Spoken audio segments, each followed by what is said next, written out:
Nous connaissons l'équipe égyptienne. C'est une équipe qui a beaucoup de caractère, qui joue avec sa philosophie, avec sa façon de jouer. C'est l'équipe arabe, si je peux parler comme ça, la plus africaine sur le continent africain.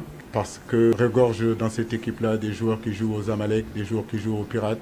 Donc ils connaissent les réalités africaines, ils ont beaucoup d'expérience. Donc nous, ce qui nous intéresse, c'est surtout nous concentrer sur ce que nous voulons faire et non se concentrer sur ce que l'Égypte est en train de faire.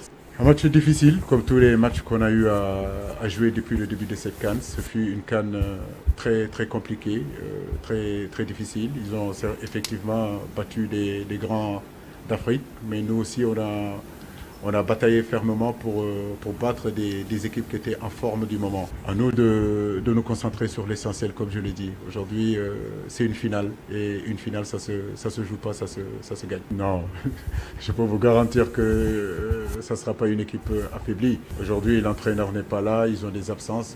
Et puis, ce facteur fraîcheur qu'on est en train de parler, moi, je n'y crois pas au haut niveau. La motivation aujourd'hui de jouer une finale peut transcender n'importe qui, n'importe quel joueur, même fatigué avec leur entraîneur ou sans leur entraîneur, ils joueront pour leur pays, ils joueront pour leur nation. Et ne pas oublier aussi que l'Égypte est fréquent souvent à ce niveau-là. En 2017, ils étaient finalistes, il ne faut pas l'oublier.